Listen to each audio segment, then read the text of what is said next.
अस्सलाम वालेकुम नादरीन आज टॉपिक से हट के थोड़ी सी आपके साथ डिस्कशन करनी है। असल में होता ये है कि कभी कभी इंसान को ऐसी ऐसी चीज़ों का इल्म होता है और ऐसे ऐसे वाक़यात रूनमा होते हैं ज़िंदगी में कि जो इंसान चाहता है कि वो किसी के साथ शेयर करे, लेकिन वो किस तरीके से शेयर करे उसको सोचना ज़रा जो है ना वो एक डिफरेंट काम होता है। आज मैंने आपसे डिस्कस करना है कि अगर किसी इंसान के साथ बंदा नेकी करे तो उसको क्या देखना चाहिए, क्या सोचना चाहिए। सबसे पहली बात तो यह है कि अगर आप किसी के साथ नेकी करते हैं तो आप पहले उसकी शख्सियत को देखें कि क्या वो इस काबिल है कि उसके साथ नेकी की जाए या उसके साथ किसी किस्म का एहसान किया जाए। क्योंकि इस दुनिया में एक रिवाज जो है ना वो बहुत आम है कि नेकी का बदला नेकी नहीं मिलता। जैसे कि हजरत अली रजी अल्लाह ताला अन्हु का भी कौल है कि जिसके ऊपर आपने एहसान किया है ना उसके शर से बचो। यानी अगर किसी के ऊपर आप एहसान करते हो तो कोशिश करो कि उससे अवॉइड करो और उसके करीब ना जाओ। मैं आप लोगों को आज एक एग्जांपल देता हूँ, आपको बड़े आराम से बड़े सुकून से समझ आ जाएगी कि मैं क्या कहना चाह रहा हूँ। एक आदमी जा रहा होता है जंगल से गुजर रहा होता है, तो रास्ते में वो दरख्तों की जो टहनियाँ होती हैं ना वो टूटी हुई पड़ी होती हैं और उनके अंदर एक सांप जो है ना वो फंसा होता है।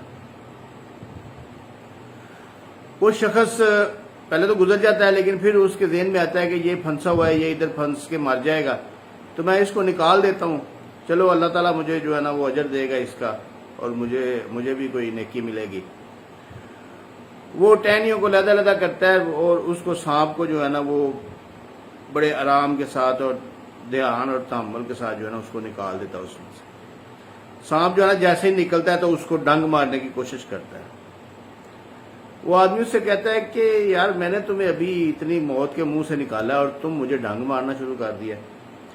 वो आगे से कहता है कि नेकी का बदला कभी नेकी नहीं होता, नेकी का बदला डंग ही होता है, इसलिए मैं तो तुम्हें डंग मारूंगा। वो आपस में बहस मुबाहिसा शुरू हो जाता है। वो बंदा उसको कहता है कि हम ना किसी तीसरे बंदे से फैसला करवा लेते हैं, तो तीसरा बंदा जो भी फैसला करेगा वो मैं तस्लीम कर लूंगा। वो सांप जो है वो मान जाता है, वो कहता है चलो चलते हैं। वो आगे जाते हैं दोनों, तो आगे एक भैंस जो है ना वो खड़ी होती है। वो भैंस से फैसला करवाते हैं। भैंस कहती है कि हाँ ये बात तो सांप की बात तो सही है कि नेकी का बदला जो है ना वो नेकी नहीं होता, वो डंग मारना ही होता है। क्योंकि मैं जब तक अपने जो मालिक को दूध देती रही हूँ वो मेरी बड़ी आवभगत करता रहा है, और जब से मेरा दूध खत्म हो गया, मैंने दूध देना बंद कर दिया है, तो उसने मुझे जो है ना वो मेरी तवज्जो छोड़ दिया और मेरे साथ जो है ना वो अच्छा सलूक करना बंद कर दिया। तो इसका मतलब है नेकी का बदला जो है ना वो डंग मारना ही होता है और बुराई होता है। वो सांप उसको कहता है कि अब तो मैं तुम्हें डंग मारूंगा। वो कहता है यार एक मौका दे दो, मुझे पता है कि तुम्हारा डंग जब तुमने मारना है तो मेरा आखिरी दम होगा, मुझे एक मौका और दे दो, किसी और बंदे के पास चलते हैं, किसी और जगह से एक फैसला करवा लेते हैं। वो आगे चलते हैं, आगे एक गधा मिल जाता है उनको। वो गधे से पूछते हैं तो गधा भी कहता है कि हाँ ये बात तो सही है सांप की, नेकी का बदला जो है ना वो बुराई होता है और डंग मारना ही होता है। वो कहते हैं जी आप हमें जो है ना वो बताएं वो कैसे। वो कहता है मैं अपने मालिक का जो है ना सामान वो रेडी में जो है ना वो लेके जाता हूँ, तो वो मुझे ये नहीं देखता कि उसके ऊपर सामान कितना लादा हुआ है, बल्कि वो मुझे मारता ही रहता है। हालांकि मैं उसके साथ नेकी कर रहा होता हूँ लेकिन वो मार रहा होता है। तो इसलिए नेकी का बदला जो है ना वो डंग मारना ही है। आपको डंग तो ये जो है ना ये मारेगा सांप आपको। तो सांप जो है ना वो तैयार हो जाता है डंग मारने के लिए, लेकिन वो बंदा जो है ना वो उसकी और मिन्नतला करता है और उसको जो है ना वो कहता है कि एक बंदा सिर्फ और जो है ना वो एक जगह से और पता कर लें, शायद कोई मेरे को बचने की उम्मीद नजर आ जाए, तो उसके बाद फिर जो है ना वो जो भी तुमने करना होगा वो कर लेना।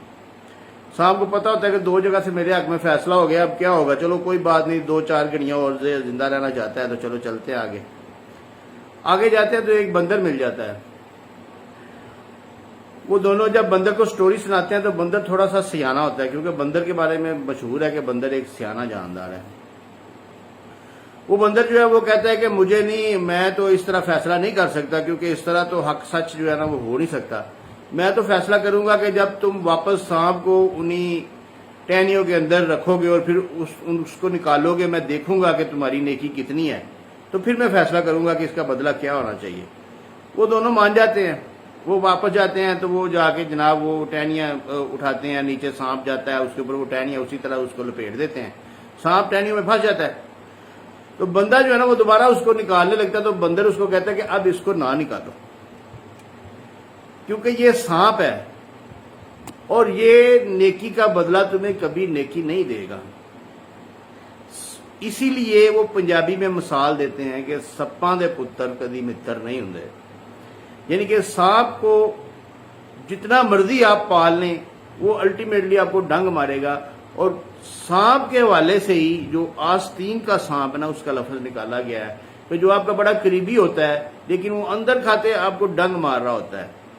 تو اس لیے میرا سمجھانے کا یہ مقصد ہے کہ جب بھی آپ کسی کے ساتھ کوئی نیکی، کوئی صلہ، کوئی احسان کریں تو اس کی شخصیت کو پرکھ لیا کریں، اس کے کردار کا جائزہ لے لیا کریں اور اس کے بعد اس کے ساتھ کوئی اچھا سلوک کریں اور اپنے تعلقات کو آگے بڑھائیں.